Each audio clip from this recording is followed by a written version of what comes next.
The main card of UFC 279 has been cancelled. So rather than having Hamzat Chimaev versus Nate Diaz, we're now having Nate Diaz versus Tony Ferguson, which I'm much, much more excited for. How are you feeling about the card, Mark? Are you more excited for this now than you were before, or? Very much so. To be honest, very much. It's a legacy fight for them both. I've been calling for this fight between Tony and Nate for a good couple of years now. And now we're getting it. And I don't even care that they're both, seasoned, shall we say. We're still getting the fight. And because they're more closely, more similar in skill, age, all that kind of thing, it makes it that much more exciting. It's not, I think it's going to be a dog fight as compared to the mauling that I thought we were going to get with Hamzat and Nate. Yeah, definitely. The matchmaking is much, much better on this. And to be honest, I'm surprised it's not happened before. I was like, oh, yeah, they've not fought because it felt like their paths should have sort of aligned up. But I guess Nate really did move away from that lightweight division and he's been in welterweight for quite some time and he's not been super active. But overall, with this fight, I am really, really excited for it now. I think we're going to get a big 5-round war.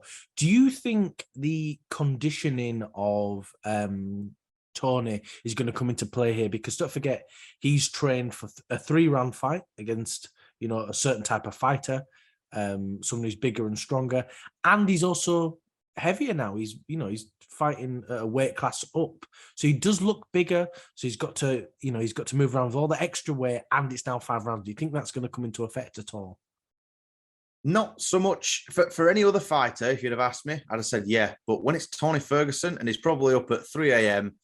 up in the sand dunes playing volleyball just because he's Tony Ferguson. So I don't think it's really going to affect him. I think he's one of them similar to Nate himself. He's probably always ready. Yeah. Always ready for that long. And, he's known for his durability and everything like that. I think this is shaped up as much of a messy press conference and weigh-ins and everything. This is shaped up to actually be a really exciting card.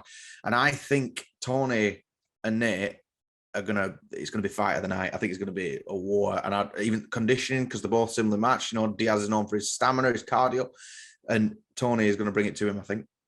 100%. I don't think it's going to be a fight of the night, Matt. I think it's going to be one of the best fights of the year. I think this is going to be outstanding because, like you said before, they're at such a similar level, similar weights, similar skills, similar lost records recently, both sort of going on their way out, both legends of the sport. I think this is a perfect fight, and I'm really, really looking forward to it.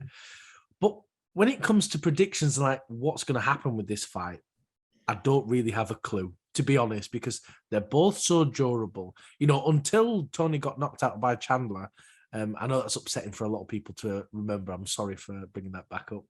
But he seemed almost indestructible, and it's the same for Nate as well. So I do not see either of these finishing each other. It feels like it's just going to be a really slogging decision. But I think because Nate's been preparing for a 5-round fight, his condition will be that slightly better. He'll just be that little bit better, just in cardio sense. So in those later rounds, he'll probably win those last 2 rounds, and Tony will probably win the first or second. So it's all about that 3rd round. So that's where we're really going to see who's going to win this fight. So I'm going to go Nate Diaz by decision. What about you, Mark? I'm going to go by decision as well, but I actually think Tony's going to get it done. I think Tony's going to get his hand raised. And I'm purely going off Nate's last outing with Leon Edwards. I know it was very grapple heavy and things, but Nate, when he rocked Leon in that 5th round, he seemed more bothered about pointing at him and, giving him the finger and all that kind of stuff rather than actually going in for the kill. And I think with someone as, diverse striking and unique striking, I think we could say, to say the least about Tony, I don't think it's really going to work. And I think Tony's really going to throw a spanner in the works for Nate. Don't forget Leon Edwards, he tripped Diaz quite a few times in that fight. And, Diaz had acknowledged it like, good trip, that kind of thing. And I think someone as unconventional as Tony is going to throw a big spanner in the works for this fight. I think Tony's going to show Nate, I know it sounds silly to say because they're both veterans, but I think Tony's going to show Nate things that he maybe hasn't seen before. And especially because of the similar ages that like we've established already. Tony might feel a little more comfortable doing his unconventional styles, you know, as opposed to a monster like Leach. You know, we might even get to see Tony throw sand again. You know, we all know that's offensive, don't we? The thing is, with Nate's eyes, it probably will hurt him. Just the air will just bust his that's eyebrow true, yeah. open. Prince of Persia style. That's it. But yeah, I agree. That's the thing. Like I said, it's such a difficult fight to decide either way what's going to happen with it, because I think it's such a well-made card. I'm surprised how well this has been put together. But let's go and talk about the co-main event. We've got Khamzat Chimaev versus Kevin Holland. I honestly feel really sorry for Kevin Holland here because, you know, he is a great fighter. He's a fantastic fighter, but he's still learning his grappling and he's very open about it. Like, you know, in the conference afterwards, he did say, I'm not a good wrestler. You know, my family are worried about me and all that kind of stuff. And, you know, and he's trying to develop that wrestling. He's been training with DC. He's been doing tournaments. He has been doing that. But I just don't think he's ready for Khamzat. I don't think he'd ever be ready for that higher level of grappler. What do you think, Matt? Do you think Kevin Holland really has a chance, or do you think it's likely he's just going to get pummeled for 5 rounds? Well, Kevin Holland is one of the guys like Nate Diaz, where at first I never liked him, was never a fan of him. Big mouth, like Dana used to call him Big Mouth. But then when he gets a few losses and you think, shut him up now. Then when he comes back in and he can get the job done and he's doing favors like this, taking a fight on a couple of days' notice with a monster like Chimaev, he's done Dana a big favor there. And he demanded it was 5 rounds as well. I don't think it's going to go well for Kevin. I really... It's just the way you said that. Oh, you know, it's all great for this. He's doing that, but it's not going to go well. I just don't think it is. You know, there's going to be a lamb to the slaughter, to be honest, I think. But you got to give him, you got to tip your hat to him for doing this at that short notice. He don't care. He even said, you know, I'm getting paid. Oh, you know, to go in there with a machine. I'm going to go Chimaev round 2. I think it's going to be a feeling out process. And I don't think he's going to want to take him down. I think Chimaev, he'd like to play with him for a little bit. He's like a cat catching a mouse, isn't he? You know? And it almost seemed too easy for him just to come in and grapple. I think he was going to want to test his striking. But don't forget, though, Kevin Holland's got good striking.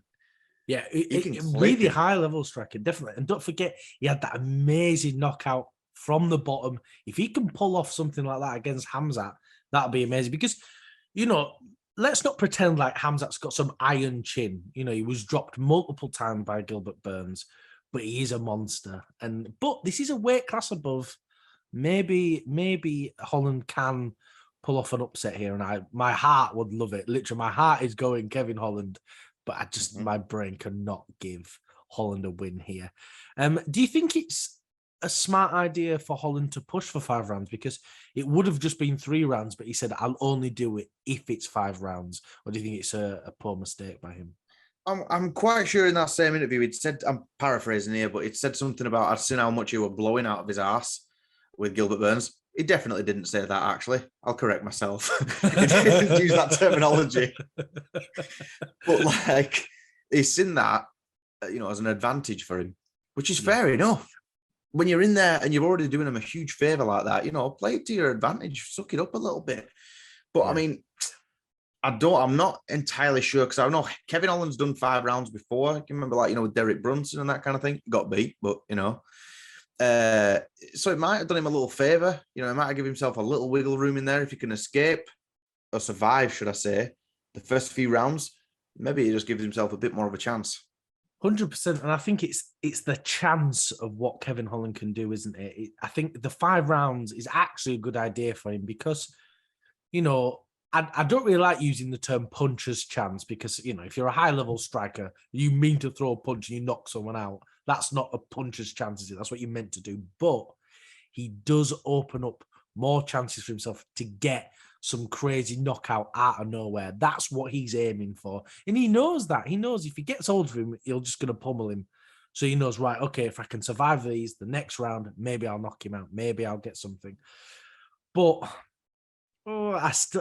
I really want to go with Kevin, but I can't do it. Unfortunately, I think it's going to be Hamzat third round submission. I think he's going to play around with him, toy with him a bit, punish him, and then he's going to just take him down in the third round and probably choke him out.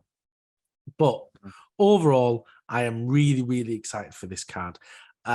I'm glad it's been fixed and saved by Dana White. You know, as much crap as we give Dana, he does put on some bloody good cards. So I do think that's all we've got time for. Thank you for watching. If you can like, comment, and subscribe, it really does help us out.